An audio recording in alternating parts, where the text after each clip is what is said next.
तुम्हारी जय तुम्हारी विश्वविद्यालय इलाहाबाद। जय जय तुम्हारी विश्वविद्यालय इलाहाबाद।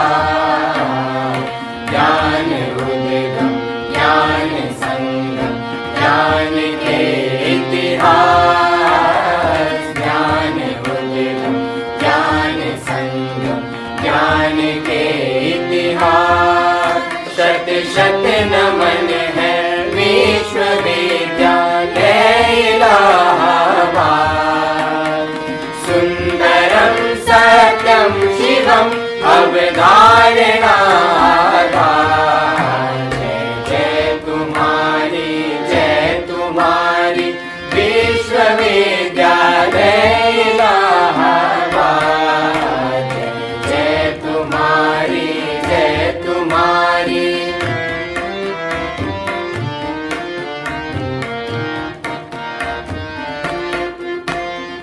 ज्ञान और विज्ञान का वर्धन तुम्हारा कर।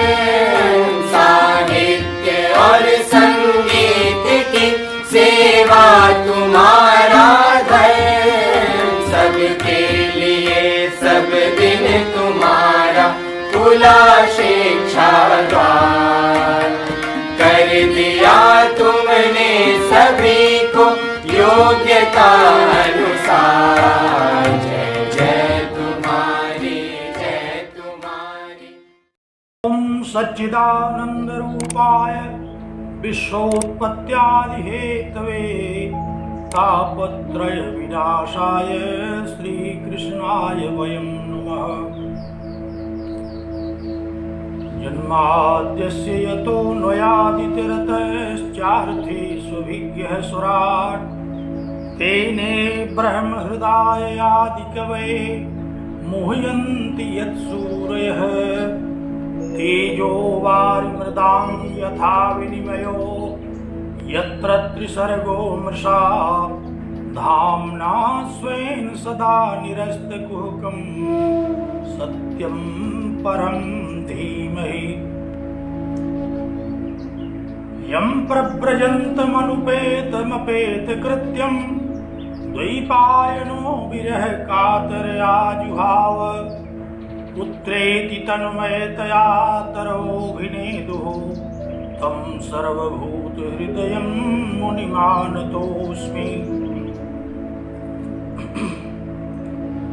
ॐ पूर्णमदः पूर्णमिदं पूर्णात् पूर्णमुदच्यते पूर्णस्य पूर्णमादाय पूर्णमेवावशिष्यते। ॐ शान्तिः शान्तिः शान्तिः।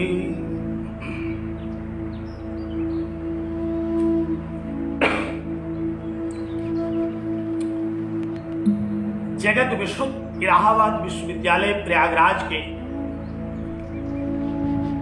स्नातक परास्नातक और शोध संवर्ग के प्रिय छात्रों और छात्राओं, वरिष्ठ छात्रों, शिक्षकों और वेदांतानुरागी सज्जनों,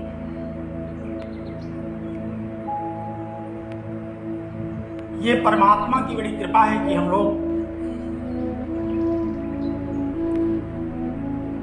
ईशावास्योपनिषद पर चर्चा कर रहे हैं निर्बाध गति से। हम लोगों ने अब तक मंगलाचरण पर चर्चा की। विस्तृत जिज्ञासा की गई और परात्पर पूर्ण परमात्मा के स्वरूप के विषय में समझने की जिज्ञासा की गई। तो ऐसे महनीय शास्त्र में समवेत हम लोग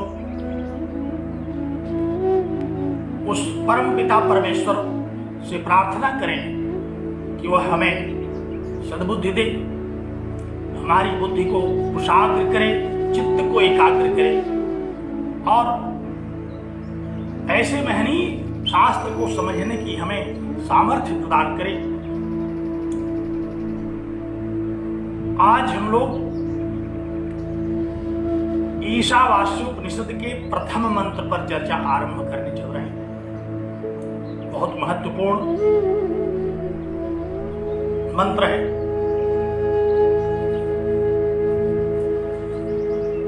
प्रथम मंत्र में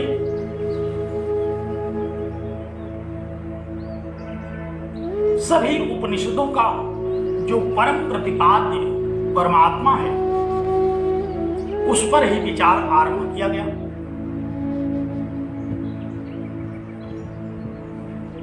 तो हम लोग आइए एक बार मंगलाचरण पुनः करें और मंगलाचरण करके इस मंत्र का पाठ करें।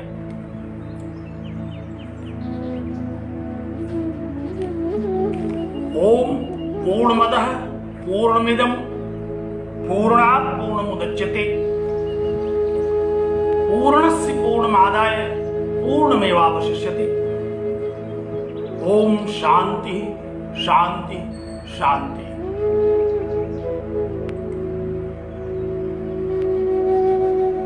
प्रथम मंत्र पर दृष्टि डालें। ओम ईशावास्यमिदं सर्वं यत् किंच जगत्यां जगत् तेन त्यक्तेन भुञ्जीथाः मा गृधः कस्यचित् धनम्। बहुत महनीय मंत्र है। जैसा कि पहले हमने निवेदन किया था कि मैं मुख्य रूप से अद्वैत और विशिष्टाद्वैत इन दो मतवादों के आधार पर, इन दो विचारों के आधार पर, इन दो शास्त्रों के सिद्धांतों के आधार पर इस उपनिषद पर चर्चा करूंगा। उसी अनुक्रम में मैं आपको स्मरण कराऊं। सर्वप्रथम इस मंत्र पर भी हम श्रीमदादि जगत गुरु शंकराचार्य कृत जो भाष्य है उस भाष्य को आधार मानते हुए सबसे पहले इस पर चर्चा करेंगे और तत्पश्चात विशिष्टाद्वैत के आचार्यों के द्वारा कृत भाष्यों को आधार बनाकर विशिष्टाद्वैत संबंध चर्चा करेंगे। दोनों अलग अलग चर्चाएं करूंगा मैं। एक साथ दोनों मान्यताओं पर चर्चा करने से कई बार गड्ढमड्ढ हो जाता है। उसी में हम लोग ग्रहण नहीं कर पाते, धारण नहीं कर पाते मुख्य रूप से कि कौन सा मतवाद समझ रहे हैं हम लोग। तो ध्यान रखिए, जब मुझे विशिष्टाद्वैत पर चर्चा करनी होगी तो मैं आपको स्मरण कराऊंगा। पहले शांकर मत के अनुसार मैं इस पर चर्चा करने की चेष्टा करता हूं। स्मरण करें,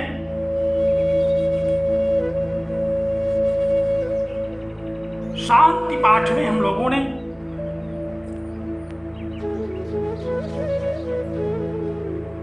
अतः पूर्णम और इदम पूर्णम इन दो पदों के आधार पर समझने की चेष्टा की। आप लोगों को स्मरण होगा कि हम लोगों ने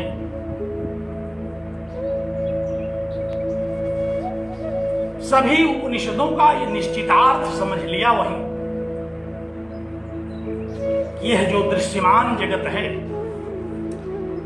इदम जगत, इदम शब्द जब हम कहेंगे तो प्रायः वेदांत में इदम शब्द का तात्पर्य जगत के ही संबंध में आता है। इदम जगत उपनिषद में, ब्रह्मसूत्रों में अनेकधा मुझे ऐसा पढ़ने को मिला। तो इदम जगत, यह जो जगत है, यह जो संसार है,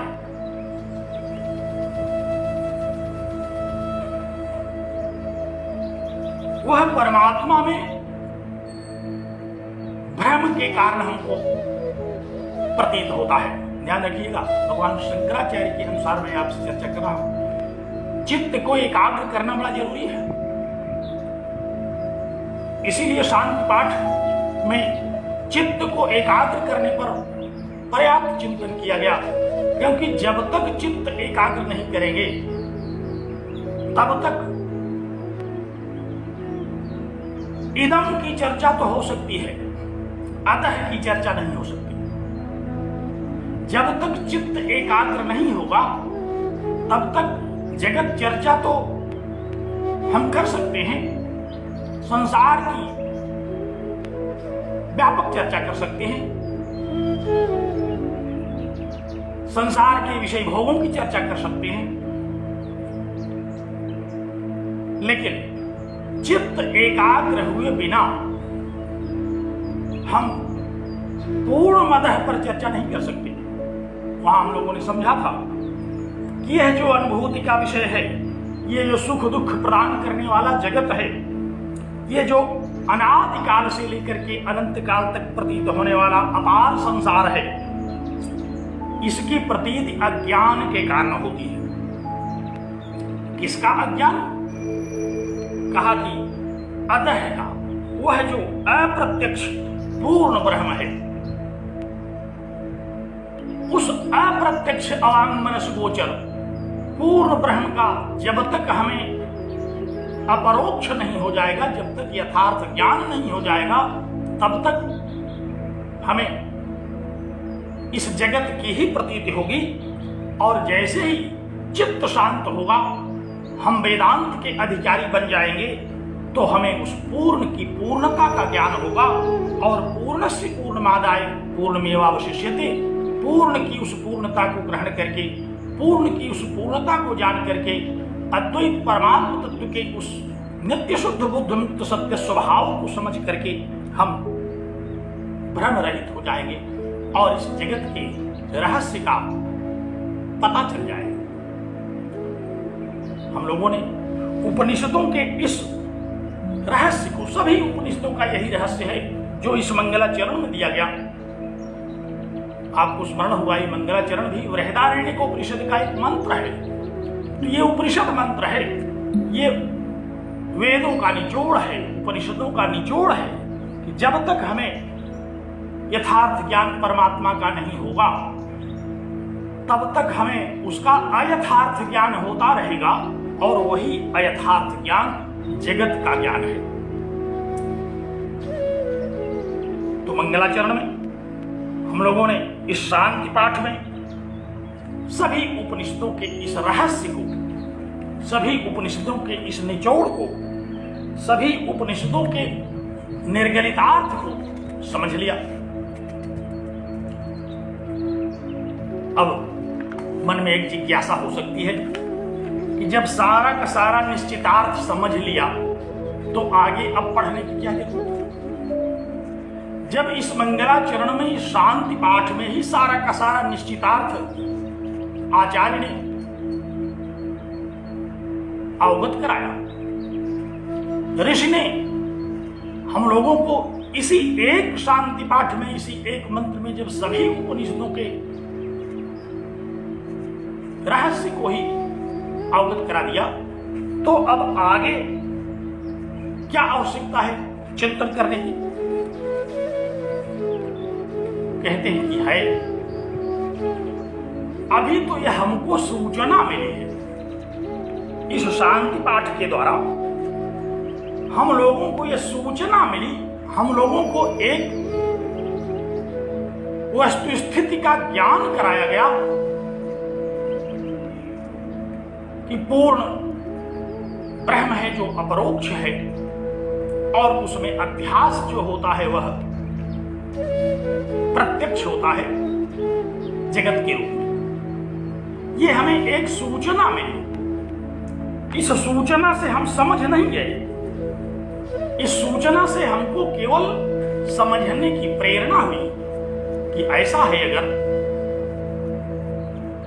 त्रिविध दुख से हमको मुक्ति मिल जाएगी उपनिषद विचार से, तो फिर हम लोग अब उपनिषद विचार क्यों न कर लें। और इस मंगलाचरण में चित्त की शांति के द्वारा, त्रिविध दुखों की शांति के द्वारा, मैंने बताया कि वेदांत के अधिकारित्व का निर्देश किया गया कि अब तो आप वेदांत के अधिकारी हुए हैं। अगर अब आपको चेष्टा हो गई हो, अगर अब आपको जिज्ञासा हो गई हो कि ये तो समझने लायक विषय है, शांति पाठ में ही जब हमें इतने गूढ़ रहस्य की सूचना दे दी गई, तो फिर हमें इसे समझ लेना चाहिए और फिर हमें जिज्ञासा होती है। इस विषय में हमें विचार उठते हैं कि आखिर पूर्णमदः का क्या तात्पर्य है, कैसे इदम जगत पूर्णम अपि, यह जगत भी कैसे हमको पूर्ण प्रतीत हो रहा है। क्या दो पूर्ण है? दो पूर्ण हो नहीं सकते, दो अनंत हो नहीं सकते, अनंत तो अनंत ही रहेगा। इसलिए शांत चित्त हो जाने के बाद हमें इन जिज्ञासाओं पर हमारा मन जाता है। शांत चित्त हो जाने के बाद इन जिज्ञासाओं पर, इन विषयों पर हमारा चित्त पहुंचता है कि इस पर अब विचार किया जाए, और हम जिज्ञासा करते हैं, हम विचार करते हैं। ध्यान रखिएगा, वेदांत में जिज्ञासा शब्द को, जिज्ञासा माने जानने की इच्छा, बड़ा सामान्य सा शब्द है। हम लोगों को रोज न जाने कितनी जिज्ञासाएं होती हैं और उन जिज्ञासाओं की पूर्ति हो जाती है। कोई जिज्ञासा हुई, किसी से पूछा कि भाई लॉकडाउन कब तक है, पता लगा कि अभी 31 तारीख तक हो गया है। जिज्ञासा हुई और इस जिज्ञासा को किसी ने शांत भी कर दिया एक ही वाक्य से। एक वाक्य से जिज्ञासा हुई और एक वाक्य से जिज्ञासा शांत हो गई। ये जिज्ञासा उस प्रकार नहीं है कि एक वाक्य से हो और एक वाक्य से शांत हो जाए।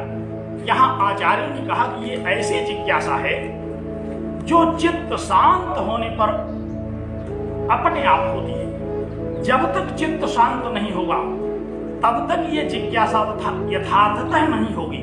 हम लोगों की जिज्ञासा भी हुई नहीं है। अभी तो हम लोग इसका पाठ कर रहे हैं, इसका श्रवण कर रहे हैं, इसका वाचन कर रहे हैं। हो सकता है वाचन करते करते, सुनते सुनते, श्रवण करते करते, पढ़ते पढ़ते जिज्ञासा हो ही जाए। लेकिन अभी तक ध्यान रखिएगा कि अभी तक हम लोगों को इसकी जिज्ञासा नहीं हुई। जिज्ञासा कब होगी? जिज्ञासा तब होगी जब हमारा चित्त शांत होगा, जब हमारा चित्त एकाग्र होगा, जब हमारा चित्त निरुद्ध भूमि में पहुंच जाएगा, तब हम ब्रह्म विचार कर सकते हैं, तब हम ब्रह्म की जिज्ञासा कर सकते हैं। यहाँ जिज्ञासा जो शब्द है वो मीमांसा के अर्थ में है, विचार के अर्थ में है। बड़ा व्यापक शब्द है ये जिज्ञासा। तो इस जिज्ञासा का बड़ा लंबा कार्यक्रम है। यह जो उपनिषद जिज्ञासा है ये जागतिक विषयों की जिज्ञासा की तरह नहीं होती कि सांसारिक विषयों की जिज्ञासा हुई, तुरंत समाहित हो गई, किसी ने बता दिया कि 31 तक अब सारे शिक्षण संस्थाएं बंद रहेंगी, जिज्ञासा समाप्त। यहाँ तो जिज्ञासा में गूढ़ता बढ़ती जाती है, जिज्ञासा में गंभीरता बढ़ती जाती है। और ये जिज्ञासा चलती कब तक है? जब तक ब्रह्म का यथार्थ ज्ञान न हो जाए, जब तक परमात्मा का यथार्थ बोध न हो जाए, जब तक परमात्मा के विषय में उठने वाले जो हमारे अज्ञान है, जो अनिश्चितता है, जो अविश्वास है, वो समाप्त न हो जाए, तब तक ये जिज्ञासा चलती रहेगी। उत्तरोत्तर ये जिज्ञासा गंभीर होती चलती है। तो चित्त शांत होने पर साधन चतुष्टय संपन्न होने पर, इसी बात का संकेत हम लोग ब्रह्मसूत्र शांकर भाष्य में करते हैं। वहां अथातो ब्रह्म जिज्ञासा का जब प्रथम सूत्र आरंभ होता है तो भगवान शंकराचार्य ने वहां कहा कि अथ माने साधन चतुष्टय संपन्न होने के बाद ब्रह्म विचार हो सकता है। जब तक साधन चतुष्टय संपन्न नहीं होंगे तब तक ब्रह्म विचार हो ही नहीं सकता। आप ब्रह्म विचार करने बैठेंगे, जगत विचार शुरू हो जाएगा, क्योंकि साधन चतुष्टय संपन्न हम हैं ही नहीं। तो मंगलाचरण करने के बाद जब चित्त शांत हुआ, जगत कल्याण की कामना से हम लोगों ने प्रार्थना कर ली कि सबका कल्याण हो, सबको शांति मिले, सबको यथार्थ बोध हो, तब हमारे मन में ये जिज्ञासा उठी और इस जिज्ञासा के समाधान से हमें यथार्थ ज्ञान होगा। आप कहेंगे कि ये तो बड़ी लंबी जिज्ञासा है, इतनी लंबी जिज्ञासा करने का समय कहाँ है? तो हम लोगों ने इसीलिए अवकाश का समय चुना। इसीलिए हम लोगों को इस समय जिज्ञासा करने में किसी प्रकार की कमी नहीं करनी चाहिए, क्योंकि और कोई रास्ता नहीं है इस विचार के अलावा, इस यथार्थ ज्ञान के अलावा।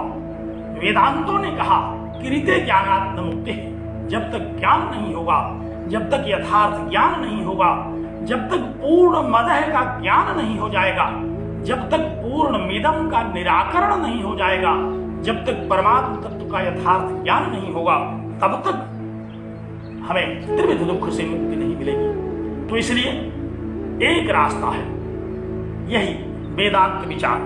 नान्य पंथा विद्यते ऐनाय। श्रुतियों ने कहा कि इस ज्ञान के अलावा, इस विचार के अलावा कोई दूसरा मार्ग नहीं है। नान्य पंथा विद्यते, कोई रास्ता नहीं। जब कोई रास्ता न हो तो हम लोग क्या करते हैं? चाहे जितना दुर्गम रास्ता हो, जब एक ही है तो उस पर चल पड़ते हैं।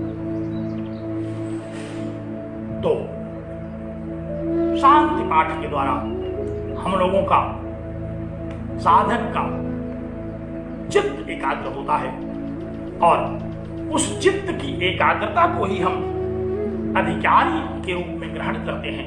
तो जिसका चित्त शांत हो, जिसमें अधिकार संपन्नता आ जाए, जो यह समझ ले कि अब हमें ब्रह्म विचार करना चाहिए, समझ लीजिए कि उसी का चित्त शांत है, वही ब्रह्म विचार करने का अधिकारी है। क्योंकि अन्य उपाय से ये होने वाला नहीं है। और अगर हम यह उपाय नहीं करेंगे, यदि हम चित्त शांत करके वेदांत विचार नहीं करेंगे, पूर्ण मदह का यथार्थ ज्ञान नहीं करेंगे, तो फिर समस्या ज्यों की त्यों बनी रहेगी। फिर हमें इस संसार के सारे सुख दुखों को भोगते रहना ही पड़ेगा। जगत का आकर्षण बना रहेगा। और इस जगत के आकर्षण का तो कहना ही क्या है। इस जगत के आकर्षण में प्रत्येक प्राणी मस्त है, मदमस्त है, उसको और कुछ भान ही नहीं है। इस जगत के अलावा भी कोई विचारणीय विषय है, इस जगत के अलावा भी कोई दूसरा विषय है, इसका तो बोध ही नहीं है। हमें एक जगत का ज्ञान होता है यहाँ, जो हमारी इंद्रियों को तृप्त करे, जो हमारे मन के उटपटांग विचारों को संतृप्त करे, जो हमारे शरीर को सुख दे, जो हमारे परिवार को सुख दे, जो हमारे समाज को सुख दे।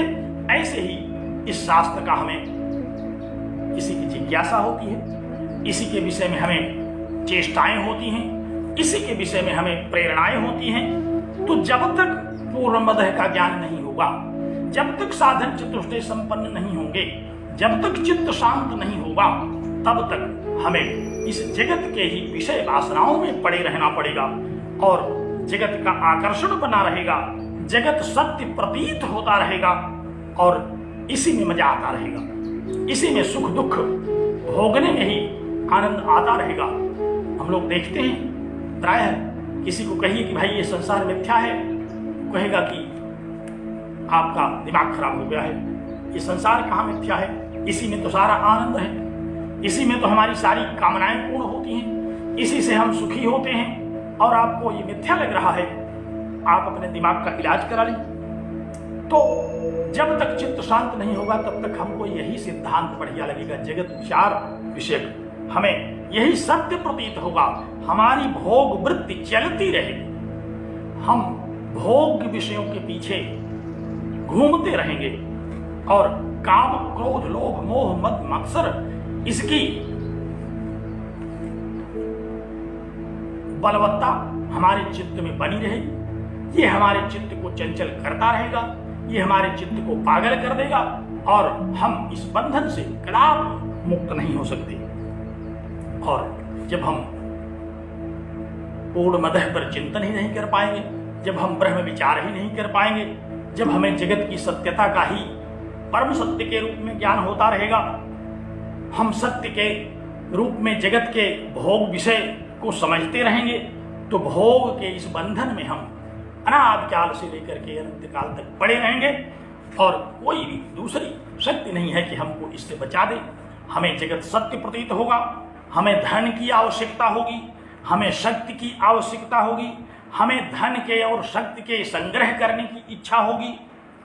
हमारा अविवेकपूर्ण आचरण जो है वह बलवान होता रहेगा और हम जैसे कोई नदी के भंवर में कीड़ा पड़ा रहता है, नदी के भंवर में जैसे कोई कीट फंस जाता है और बार बार निकलने की चेष्टा करता है, तो उस भंवर से वह निकल नहीं पाता, उसी में बार बार डूबता उतराता हुआ प्राण त्याग देता है।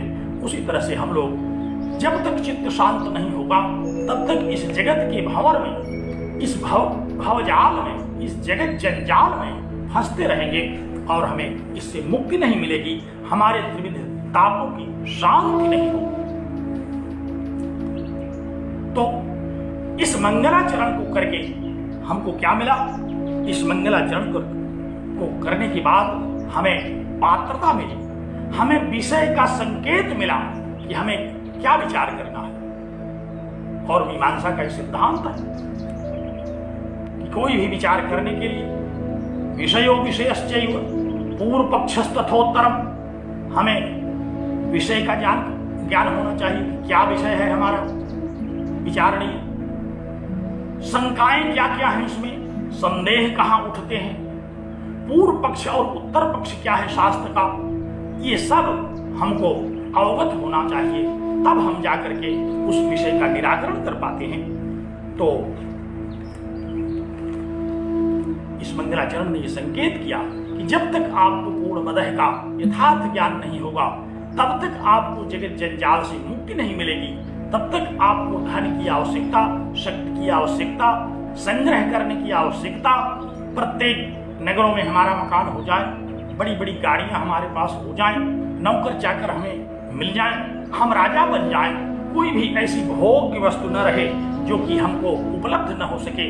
और धीरे धीरे तो हमें ये लगेगा कि हमारे संकेत मात्र पर ये वस्तुएं हमको क्यों नहीं मिल जा रही हैं, हम इसी जगत जंजाल में, इसी भवजाल में, इसी मिथ्या प्रपंच में फंसे पड़े रहेंगे।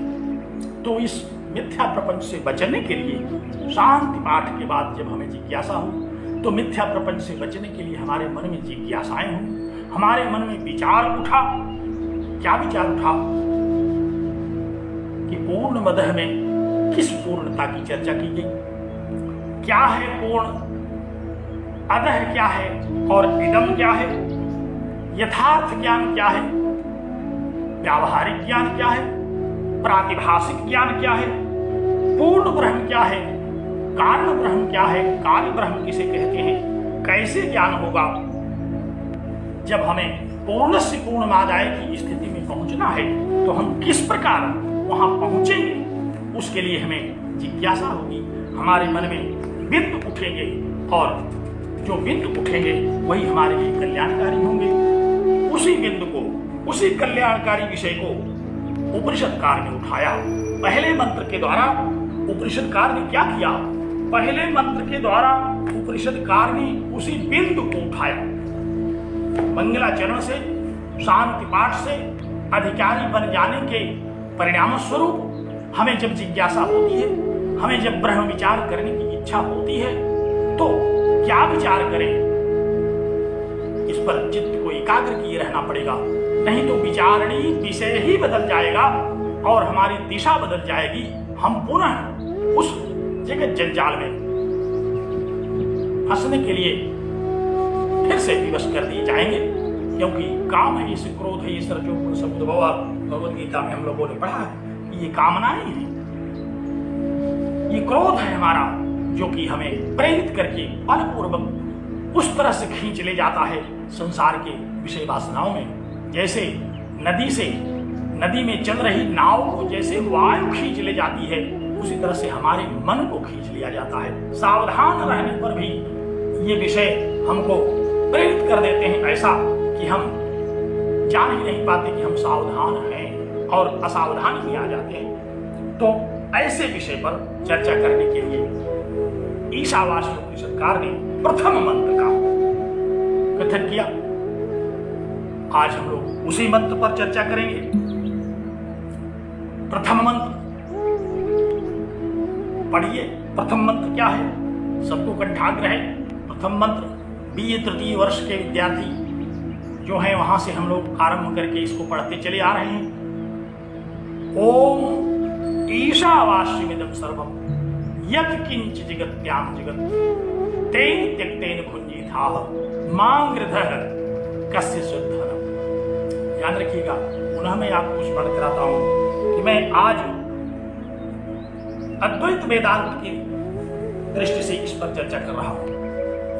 भगवान शंकराचार्य के द्वारा किए गए अद्वैत भाष्य के आधार पर मैं यहाँ आपसे चर्चा कर रहा हूं, क्योंकि कई बार हम भूल जाते हैं कि हम चर्चा कौन सी कर रहे हैं। तो ध्यान दीजिए मंत्र पर। आप कहेंगे कि ध्यान तो मैंने दिया है, ध्यान कि कोई कमी नहीं। तो क्या ध्यान दिया है आपने?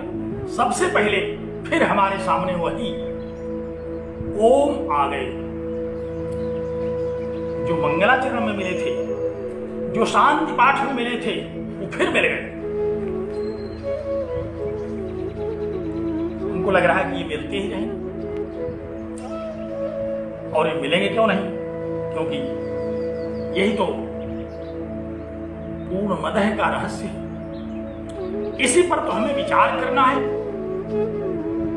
उपनिषदकार ने पुनः उस परमात्मा का ओंकार के स्मरण के द्वारा, ओंकार के कथन के द्वारा स्मरण किया। वह जो मंगलाचरण में ओंकार का स्मरण हुआ था, उसी ओंकार का पुनः स्मरण हुआ। और आपको स्मरण होगा कि वह ओंकार परमात्मा का नाम है। परमात्मा का नाम लेकर के इस उपनिषद का आरंभ किया जा रहा है, क्योंकि उसी परमात्मा का जिसकी जिज्ञासा अब हमें होने जा रही है, उसका हम स्मरण रखें। उपनिषदकार ने कृपा पूर्वक पुनः हमें वह स्मरण करा दिया। कहा कि ओम शब्द की महिमा पर हम लोगों ने पर्याप्त चर्चा कर ली थी। आपको याद होगा कि ओम क्या है। इस ओम के स्मरण से उपनिषदकार ने हमारा ध्यान प्रतिपाद्य विषय की ओर एकाग्र किया।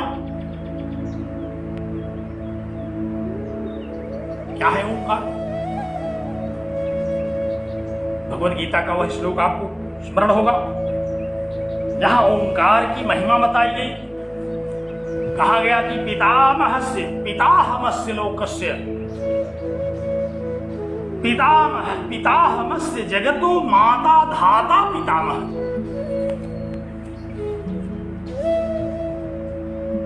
वेद्यम पवित्रमोंकारम ऋक्ष्याम यजुरेव च। पवित्रमोंकारम वेद्यम, पवित्रमोंकार ही वेद्य है, वह परम तत्व ही वेद्य है। उस परम तत्व का ज्ञान करने के लिए, उसकी जिज्ञासा, उसका विचार आरंभ करने के लिए सबसे पहले भगवान का स्मरण किया, परमेश्वर का स्मरण किया। परम पिता परमेश्वर का उस नित्य शुद्ध बुद्ध मुक्त सत्य स्वभाव अद्वैत तत्व का स्मरण किया, और इसी बहाने और कई स्मरणीय तत्वों का स्मरण कर लिया। कौन कौन से वे तत्व हैं स्मरण करने के लिए, इस श्लोक में हम लोगों का ध्यान उधर जाता है। भगवान श्री कृष्ण ने कहा कि पिताहम, मैं पिता हूं, अस्य जगत, इस जगत का, जिस जगत का हमें आभास हो रहा है, जो जगत इदम के रूप में हमें मंगलाचरण में समझाया गया, उसी का मैं पिता हूं। तो पहले पिताजी का स्मरण कराया। पिता हमस्य जगतः, माता धाता पितामह, केवल पिता ही नहीं, मैं माता भी हूं। तो माता पिता का स्मरण किया। हम लोग कोई भी कार्य करते हैं, कोई भी पुण्य कार्य में जो बैठते हैं, तो पहले देवताओं का स्मरण करते हैं। यहां भी इस ओंकार के द्वारा मातृदेव भव, पितृदेव भव, गुरुदेव भव, इस परंपरा का स्मरण करा दिया। महर्षि ऋषि ने कहा कि मैं इस जगत का पिता हूं, इस जगत की मैं माता हूं, धाता, और मैं ही विधाता भी हूं। इस जगत के प्रत्येक प्राणियों के लिए मैं मार्गदर्शक हूं, सबके कर्मों के अनुसार उसको फल प्रदान करता हूं। और पितामह, मैं पितामह भी हूं, ब्रह्मा भी मैं ही हूं। मैं कहा कि वेद्यम पवित्रम ओंकारम, ऐसा जो पवित्र करने वाला, ऐसा जो चित्त को शुद्ध कर देने वाला ओंकार है, जो ऋग्वेद जिसकी चर्चा करते हैं, सामवेद जिसके विषय में गान करते रहते हैं, यजुर्वेद अथर्ववेद इत्यादि जिसके विषय में सदैव सतत ज्ञान करते रहते हैं। हम लोगों ने उस दिन पढ़ा था कि सर्वे वेदायत पदमामनंती, सारे वेद जिस पद पर विचार करते रहते हैं, जिस पद पर मनन करते रहते हैं, वो है यह ओंकार। वही है यह ओंकार। सर्वाणि तपांश सर्वाणि चेद बदलती, सारी तपस्या जिस ओंकार को समझाती है, वह है वह ओंकार। वही है वह परमात्मा। यदिच्छन्तो ब्रह्मचर्य चरन्ति, जिस परमात्मा के ज्ञान के लिए ब्रह्मचर्य धारण करते हैं, संन्यास धारण करते हैं, तत्ते पदम संग्रहेण प्रवक्षे ओम इति एतत्, कहा कि उस पद को मैं संग्रह पूर्वक, संक्षेप पूर्वक बताता हूं। और वह पद क्या है? कहा कि वह पद है ओम, ओंकार। तो उस ओंकार का यहां मंत्र के आरंभ में पुनः स्मरण कराया, क्योंकि यही वह ओंकार है। ओम इत्येकाक्षर ब्रह्म व्याहरण मामनुस्मरण, कहा कि यही वह एकाक्षर ब्रह्म है, अक्षर ब्रह्म ओंकार है, जिसका स्मरण करते हुए अगर प्राणी शरीर त्याग दे तो सयाति परमाम गतिम, वह परम गति को प्राप्त होता है। तो ऐसे ओम का स्मरण करते हुए हम लोग इस उपनिषद का आरंभ करने चल रहे हैं। तो हम लोगों की परम गति होगी। परम गति हमारी क्या होनी है? यहाँ परम गति हमारी यहाँ यही होनी है कि हमें इस मंत्र का अर्थ समझ में आ जाए, हमें इस मंत्र का तात्पर्य समझ में आ जाए। इस मंत्र में महर्षि उपनिषदकार ने जो संदेश दिया, मानव जीवन के लिए जो दिशा निर्देश दिया, वह हमें समझ में आ जाए, तो फिर हमारा जीवन धन्य हो जाए, हमारा मानव शरीर प्राप्त करना उपयोगी सिद्ध हो जाए। ऐसे इस महर्षि उपनिषद के आरंभ में ओंकार का स्मरण कराया। याद रखिए, यहाँ ओंकार के स्मरण का मंत्रार्थ में कोई उपयोग नहीं है। मंत्रार्थ के पूर्व ही हमारा यह स्वार्थ सिद्ध हो जाता है कि हम उसका स्मरण कर लें, हम उसकी महिमा का बखान कर लें, हम उसकी महिमा के विषय में चिंतन कर लें। तो शांति पाठ में जिस निचोड़ की ओर ध्यान दिया गया था, शांति पाठ में जिस निचोड़ की ओर हमारा ध्यान केंद्रित किया गया था, ध्यान एकाग्र किया था, पुनः उसी परमात्मा पर ध्यान एकाग्र कराने के लिए इस प्रथम मंत्र के पूर्व इस ओंकार का पाठ किया उपनिषदकार ने। और इस ओंकार का स्मरण करके अब हम पूर्ण मदह समझेंगे। इस मंत्र में पूर्ण मदह क्या है और पूर्ण मिदम का निराकरण क्या है, इस पर विशेष चर्चा करेंगे। क्योंकि यही तो समझना है। पूर्णस्य पूर्णमादाय पूर्णमेवावशिष्यते, उस पूर्ण का ज्ञान हमको कब होगा? जब हम पूर्ण की पूर्णता को जान लें, जब हम उस पूर्ण परात्पर पर ब्रह्म परमेश्वर की पूर्णता को, उसके स्वरूप को, उसके लक्षण को समझ लें, तभी तो हम उसके विषय में जान पाएंगे। और जब हम उसके विषय में समझ लेंगे तभी तो हमें पूर्णता की प्राप्ति होगी, तभी हमें त्रिविध ताप से मुक्ति होगी। तो ऐसे उस परमात्मा का जो वाचक शब्द है, तस्य वाचक प्रणव, उस ओम की चर्चा की। और वही वह ओम है जिसकी महिमा में यह संसार प्रतिष्ठित है। तो ऐसे पूर्णमदः पूर्णमिदम पर हम लोग चर्चा करेंगे।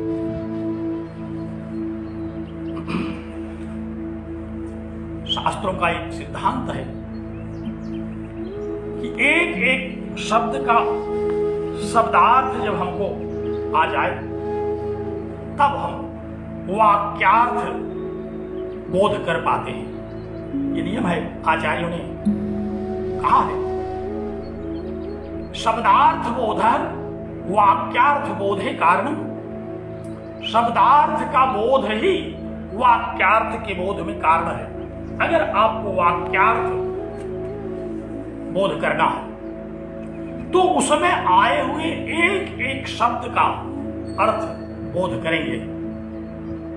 ये नियम है, ये शास्त्र की पद्धति है।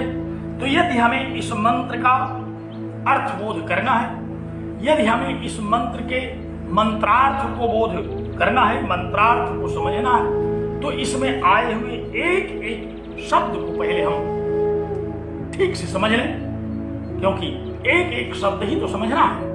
एक एक शब्द को समझ करके ही तो हम इस मंत्र को समझेंगे। और प्राय हम लोग इस पर चर्चा करते हैं कि जब तक किसी भी वाक्य में आए हुए अक्षरों का अर्थ हम नहीं समझेंगे, अक्षरार्थ नहीं समझेंगे, तब तक हम शब्दार्थ नहीं समझेंगे। शब्दार्थ जब तक नहीं समझेंगे तब तक वाक्यार्थ नहीं समझेंगे, और वाक्यार्थ जब तक नहीं समझेंगे तब तक हम वाच्यार्थ क्या है, व्यंग्यार्थ क्या है, ये सब भी नहीं समझ पाएंगे। हमें एक एक पद का यथार्थ ज्ञान करना पड़ेगा। तो वही बात यहां भी लागू होती है। इस मंत्र के प्रत्येक पदों का, इस मंत्र में आए हुए सभी पदों पर जब हम चर्चा कर लें तो हमें अपने आप इस मंत्र के अर्थ का बोध हो जाएगा। हमें तब मंत्रार्थ का बोध होगा, और मंत्रार्थ का बोध होगा तब हमें वेदार्थ का बोध होगा, और वेदार्थ का जैसे ही बोध होगा तो फिर हमें अपने प्रतिपाद्य विषय का बोध हो जाएगा। क्योंकि इसी वेदार्थ का बोध करने के लिए तुम यहाँ बैठे हैं। वह वेदार्थ है ओम पूर्णमदः, जो पूर्णमदः है वही तो वेदार्थ है। भगवान श्री कृष्ण ने कहा कि वेदैश्च सर्वैरहमेव वेद्यः, समस्त वेदों के द्वारा अहम तत्व ही वेद्य है, मैं ही सारे वेदों का प्रतिपाद्य हूं। तो जब वही सारे वेदों के प्रतिपाद्य हैं, वही वेदार्थ हैं, वही परमार्थ है, वही यथार्थ है, तो हम इस मंत्रार्थ के समझने के लिए एक एक पद का तात्पर्य ठीक से समझ लें। ध्यान से देखिए इस मंत्र को, बार बार मंत्र की ओर देख लिया करिए, क्योंकि बार बार अगर मंत्र की ओर दृष्टि नहीं जाएगी तो हमको विस्मृत हो जाएगा कि हम पढ़ क्या रहे हैं। क्योंकि अभी हम वस्तुतः अधिकारी नहीं हुए, वस्तुतः अभी हम लोगों का चित्त उतना शांत नहीं हुआ है। हम तो विवश हैं, लगातार हमको कुछ बोलते रहना है,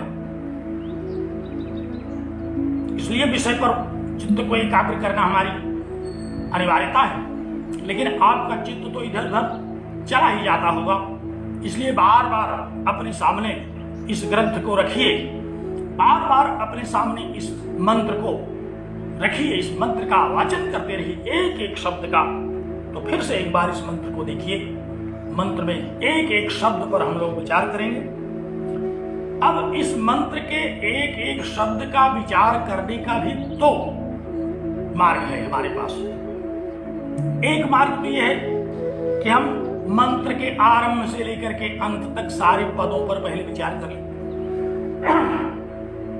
दूसरा उपाय है हमारे पास कि हम अन्वय के अनुसार इसका विचार करें।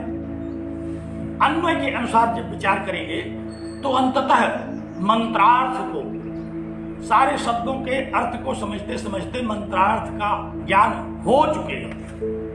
तो अन्वय के अनुसार हम लोग इस पर विचार करते हैं। क्या है अन्वय इसका?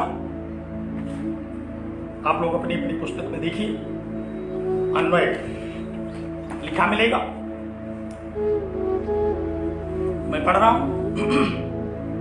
जगत्याम यत् किंचित जगत इदं सर्वम ईशावास्य। पहला मंत्र की प्रथम पंक्ति, ईशावास्यमिदं सर्वम यत् किंचित जगत्याम जगत। ये जो प्रथम पंक्ति है इसी का अन्वय कर दिया गुरुदेव ने। सबसे पहले कहा कि जगत्याम यत् किंचित जगत इदं सर्वम ईशावास्य। तो इसी क्रम में हम लोग अब शब्दार्थों का बोध कर लेते हैं। पहला शब्द क्या आया? कहा कि जगत्याम। देखिए, ध्यानपूर्वक देखिए, इसमें 2 बार जगत शब्द आया है। ईशावास्यमिदं सर्वम यत् किंचित जगत्याम जगत।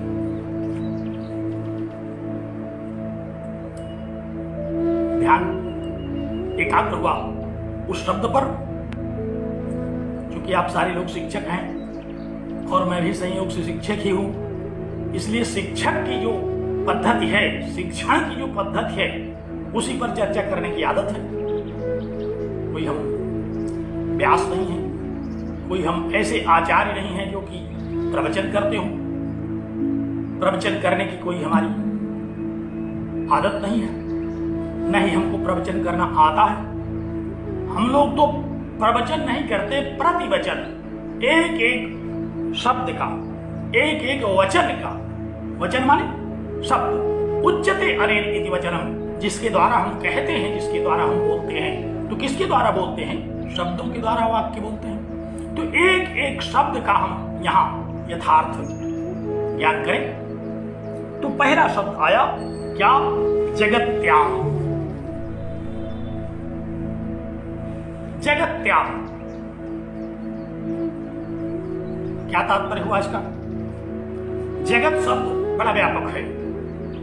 यहां जगत्याम, ये जगती शब्द का सप्तमी विभक्ति प्रथमा एक वचन, सप्तमी विभक्ति का रूप है। प्रथम सप्तमी विभक्ति एक वचन। हाँ, तो जगत्याम, क्योंकि जगत शब्द का रूप तो जब हम लोग चलाएंगे तो सप्तमी विभक्ति में जगती रूप बनेगा, तो वो तो हुआ नहीं। फिर ये क्या है? कहा ये जगती शब्द है।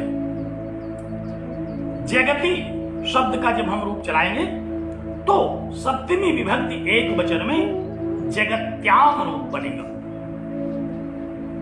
जगत्याम, जगती शब्द का क्या तात्पर्य है? जगती माने पृथ्वी। जगती शब्द के बहुत सारे अर्थ हैं। अमरकोशकार ने कहा कि अथो जगति लोको विष्टपम भुवनम जगत जगति जगति छंदो विशेषे क्षितौपि। इतने अर्थों में अमरकोशकार ने जगती शब्द का ग्रहण किया और भी ढेर सारे अर्थों में कोशकारों ने इसको ग्रहण किया है। तो यहां हमको क्या ग्रहण करना है? जगती शब्द से, जगती माने पृथ्वी पर, लोक में, जगती और जगत दो शब्द हम लोगों के सामने हैं। दोनों बड़े महत्वपूर्ण हैं, दोनों बड़े व्यापक हैं। जगत शब्द क्या है और जगती? जगती माने मैंने बता दिया पृथ्वी एक महाभूत है जिस पर यह संसार टिका हुआ है, उसको हम क्या कहते हैं? जगती। तो जगत्याम माने इस संसार में, इस सृष्टि में, इस पृथ्वी पर। कहां हुई सृष्टि? सारी सृष्टि पृथ्वी पर हुई। जिस जगत की चर्चा हम लोग कर रहे हैं वैसे तो जगत बहुत है। जगत अनेक हैं इस संसार में, न जाने कितने जगत हैं। एक बार क्लास में किसी छात्र ने कहा कि गुरुजी जगत तो एक है, फिर रूप क्यों चलाया गया? ने कहा जगत एक नहीं है, जगत अनेक हैं। विद्वत जगत, कवि जगत, काव्य जगत, शास्त्र जगत, नाना प्रकार की जगत हैं। और एक बार हमने विचार किया तो और एक आनंद आया। जगत शब्द तीनों लिंगों में मिला हमें। जगत नपुंसक लिंग में हलंत, जगत जगती जगंती रूप चलता है संसार के अर्थ में। उत्पत्ति विनाशशाली है जो संसार है, इसके अर्थ में हमें जगत शब्द मिलता है। जायते, अस्ति, विपरिणमते इत्यादि जो हम लोग निरुक्त में पढ़ते हैं, वह जो उत्पन्न होता है और जो विनाश होता है। ऐसा जो है गच्छति इति जगत, आचार्यगण इसका निर्वचन जब करते हैं, गच्छति इति जगत, गच्छति माने कहा कि पुनः पुनः वृद्धि क्षय गच्छति, बार बार वृद्धि को और क्षय को जो प्राप्त हो वो जगत है। यहाँ जगत में बृहत नाम का उड़ादि प्रत्यय है, जो कि यंग प्रत्यय के अर्थ में आता है कि बार बार जो उत्पन्न हो, बार बार जो उत्पत्ति हो जिसकी, बार बार जिसकी वृद्धि और बार बार जिसका क्षय हो, परमात्मा से उत्पन्न हो और अंततः परमात्मा में विलीन हो जाए। श्रुतियां जिसको कहती हैं कि यतो वा इमानि भूतानि जायन्ते येन जातानि जीवन्ति यत्रयन्त विषम विशन्ति, जिससे जिस परमात्मा से ये जगत उत्पन्न होता है, तो जगत उत्पन्न होता है, रहता है और अंततः पुनः अपने परम कारण में विलीन हो जाता है। एक तो जगत वह है संसार जिसको हम कहते हैं, और दूसरा शब्द यहां क्या आया? जगती। जगती माने पृथ्वी। दो शब्द आए, एक जगती, जगती माने पृथ्वी पर, जगत्याम माने पृथ्वी पर। और हम लोग इसका अर्थ, तात्पर्य अर्थ जब लेते हैं तो कहते हैं सृष्टि में, इस संसार में, इस लोक में। लोक भी हम लोग कह देते हैं। लोक माने जो हमको दिखाई पड़े, लोक के दर्शने, जो हमें दिखाई पड़े वह लोक है। अवलोक्यते जिसको हम देखते हैं, जिसको हम सुनते हैं, जिसको हम समझते हैं, जिसके विषय में हम चिंतन करते हैं, जिसके विषय में हम अनुरक्त और विरक्त होते हैं, वह है लोक। लोक माने जो हमारी इंद्रियों का विषय बने उसको लोक कहते हैं। अवलोकन करना। हमारे कई शिष्य यहाँ पूर्वांचल के हैं, बड़ा प्रयोग करते हैं उसका। लौकाई नहीं पड़ रहा है क्या? लौकना। ये लौकना क्या है? ये लोक के दर्शनी धातु से है, दिखाई पड़ना, और दिखाई तो सारी इंद्रियों से पड़ता है। तो यहाँ जो जगत शब्द आया वह सारी इंद्रियों का जो विषय है, जो उत्पत्ति विनाशशाली है, जो बार बार उत्पन्न होता है, वृद्धि को प्राप्त होता है और क्षीण होकर के अपने परम कारण में विलीन हो जाता है, वह है जगत। तो दो शब्द यहाँ हम लोगों को मिले। ये थोड़ा साम्य में दिखता है, जबकि ये दोनों अलग अलग हैं। एक है जगती और एक है जगत। जगती माने पृथ्वी, एक महाभूत है, और जगत माने पंच महाभूतों से उत्पन्न यह जो जगत है, सबको मिला करके हम जब एक में कर देते हैं, पंच महाभूतों से मिले हुए पंचीकरण की प्रक्रिया से निर्गत जो प्रपंच दिखता है हमको, तो उसको तो प्रपंच कहते हैं। तो यहाँ जगत माने वो प्रपंच, वो पांचों महाभूतों से उत्पन्न हुआ जो संसार है, वह तो जगत हो गया।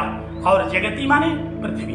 पृथ्वी पर यह जो जगत है, अर्थात चूंकि हम पृथ्वी का ही ज्ञान कर रहे हैं, हम मनुष्य पृथ्वी पर ही रहते हैं, मनुष्यों के लिए ही ये वेदांत है, और किसी के लिए वेदांत नहीं है। ये देवताओं के लिए नहीं है, ये पशुओं के लिए नहीं है, ये केवल मनुष्यों के लिए है। मैं कई बार संकेत करता हूँ, भगवान श्री कृष्ण ने कहा कि जो लोग कपड़ा पहनते हैं वासान से जीर्णानि यथा विहाय, वो समझते हैं इस वेदांत को। तो पृथ्वी पर रहने वाले जो यह पृथ्वी पर रहने वाला जो ये जगत है, पृथ्वी पर उत्पत्ति विनाश को प्राप्त होने वाला जो जगत है, वो तो हुआ जगत। और पृथ्वी माने जगती। तो जगत में पांचों महाभूतों से उत्पन्न जो यह संसार हमको दृष्टि का विषय बनता है, अनुभव का विषय बनता है, उसको तो हम कहते हैं जगत। और जहां ये जगत हमको दिखाई पड़ रहा है वो है जगती। तो जगत क्या? यत किंच जगत, पृथ्वी पर संसार में जो कुछ भी है हमको दृष्टिगोचर होने वाला, अनुभव में आने वाला जगत है, वो क्या है? कहा कि इदम सर्वम ईशावास्य। अन्वय के अनुसार हम लोग विचार कर रहे थे शब्दों पर। तो जगत्याम यत किंच जगत, दो शब्दों को मुख्य रूप से विचार नहीं हम लोगों ने बनाया। जगत्याम माने जगती पर, पृथ्वी पर, संसार में। कई बार आचार्य लोग कह देते हैं कि विश्व में, लेकिन विश्व शब्द यहां न तो कोशकार ने अपनी पंक्ति में दिया, विश्व माने तो सब होता है, सर्व, यहां सर्वम शब्द आ ही गया है, इसलिए विश्व इसका अर्थ हम लोग नहीं ग्रहण करते। यहां जगती माने पृथ्वी पर उत्पन्न, पृथ्वी पर रहने वाला और अंततः पृथ्वी के ही माध्यम से अपने परम कारण में विलीन हो जाने वाला। ये संसार अंत में पृथ्वी में ही तो विलीन होता है। सबसे स्थूल महाभूत यही हम देखते हैं, ये जो पंच महाभूत हैं ये अंत में पृथ्वी में ही विलीन होते हैं।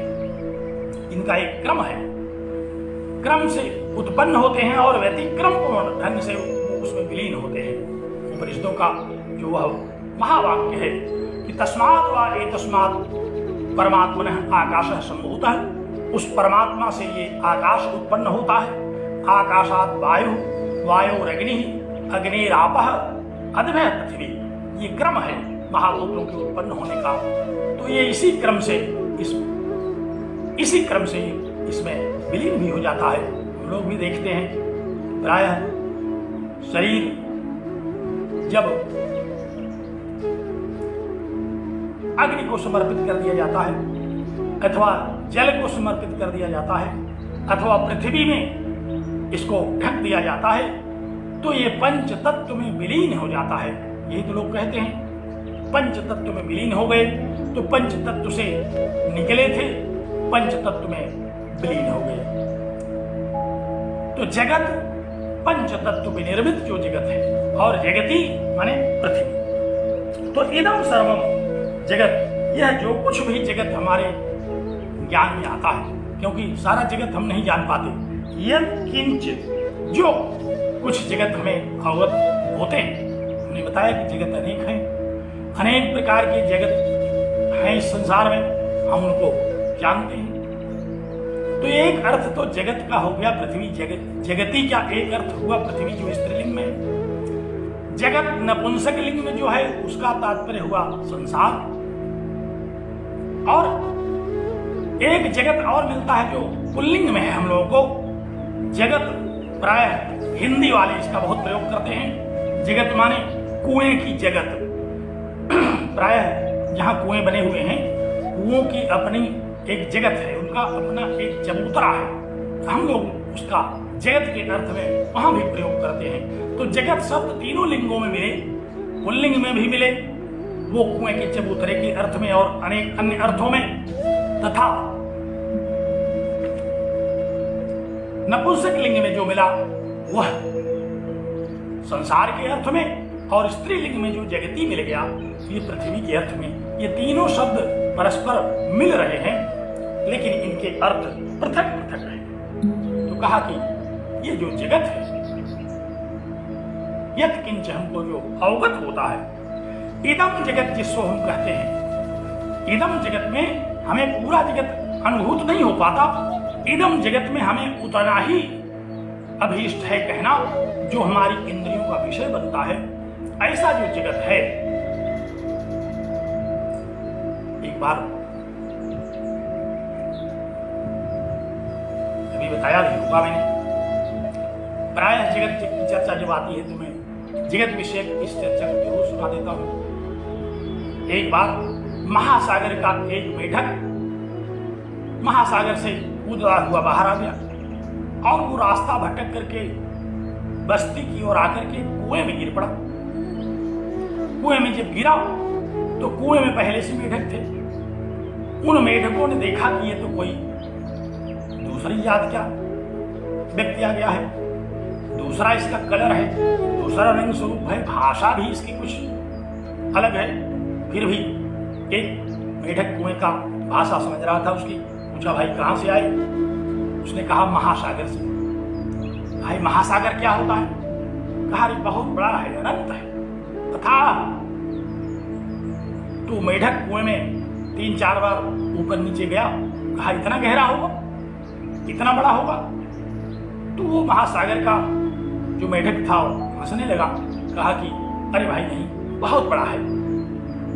तो 10-15 बार ऊपर नीचे इधर उधर अगल बगल दौड़ाओ, कहा इतना बड़ा होगा। तो उस महासागर के कुएं ने कहा कि देखो तुमको मंडूक हो, तुमको क्या पता कि महासागर कितना होता है। तो अंत में वो बहुत खींच करके कुएं का जो मेढक था आधे पौन घंटे तक उसी कुएं में डूबता उतराता रहा, इधर से उधर उधर उधर दौड़ता रहा और थक करके बेहोश हो गया। जब तो कहा कि इससे बड़ा तुम्हारा जगत नहीं होगा। कहा चलो मान लेते हैं। तो यहाँ हम लोग भी यही करते हैं, हमारा अपना एक निर्धारित जगत है, हम उसी जगत में थक जाते हैं और जो इस मंत्र में जो जगत आया, इदम जगत, उस विषय में तो कभी चर्चा करने का अवसर ही नहीं लगता। उस जगत में तो हम कभी विचार ही नहीं कर पाते। ईशावास्य उपनिषदकार ने आज हमें उस जगत में विचार करने का, उस जगत पर चर्चा करने का अवसर दिया। तो 2 शब्दों पर हम लोगों ने विचार किया, जगत्याम जगत, इदम सर्वम, यह सब, यह सारा का सारा जो जगत है, ईशावास्यम, ये ईश्वर से, ईशावास्यम, ईशा परमात्मा, परमात्मा के द्वारा, ईश धातु है ऐश्वर्य, ऐश्वर्य के अर्थ में ईश धातु होती है, उसका रूप जब हम चलाते हैं तो तृतीया विभक्ति एक वचन में ईशा रूप बन जाता है। इसमें भी हमको अजंत रूप भी मिलते हैं और ईशा अजंत रूप है।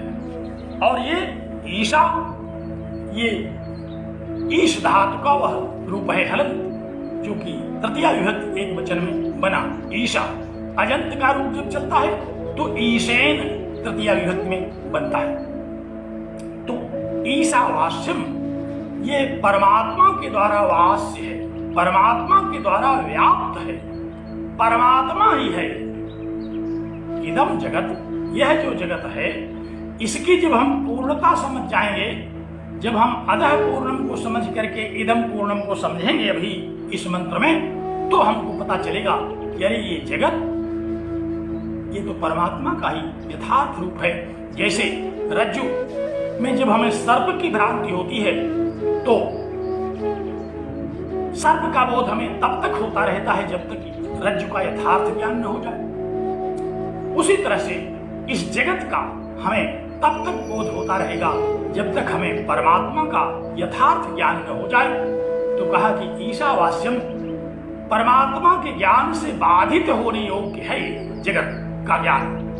तो ये जो जगत का ज्ञान है, ये परमात्मा का ज्ञान होने पर बाधित होगा। उसी तरह से भगवान शंकराचार्य के शब्दों में कहा कि जैसे रज्जु का यथार्थ ज्ञान होने पर सर्प का जो बाधित ज्ञान है वो दूर हो जाता है, उसी प्रकार पूर्ण मदह का बोध होने पर पूर्ण मिदम का जो बोध है ये बाधित हो जाएगा। तो विस्तार से इस पर हम लोग चर्चा करेंगे। मुझे लगता है कि आज का हम लोगों का ये समय हो गया और हम लोग बड़ी एकाग्रता से बैठे रहे। इसके आगे की चर्चा इस मंत्र पर हम लोग कल करेंगे, विस्तार से इस मंत्र को समझेंगे, क्योंकि यही तो समझना है। अगर इसी को न समझ पाए तो फिर इस उपक्रम का तात्पर्य ही मिथ्या हो जाएगा। तो आप लोगों को बहुत बहुत धन्यवाद, बहुत साधुवाद, बहुत आशीर्वाद कि आप लोग इस उपक्रम में जुड़े और ईशावास्य उपनिषद की इस चर्चा में आपने सहभागिता की। तो आइए मंगलाचरण करते हैं। ओम पूर्णमदः पूर्णमिदं पूर्णात् पूर्णमुदच्यते पूर्णस्य पूर्णमादाय पूर्णमेवावशिष्यते। ओम शांति शांति शांति। नमो नमः।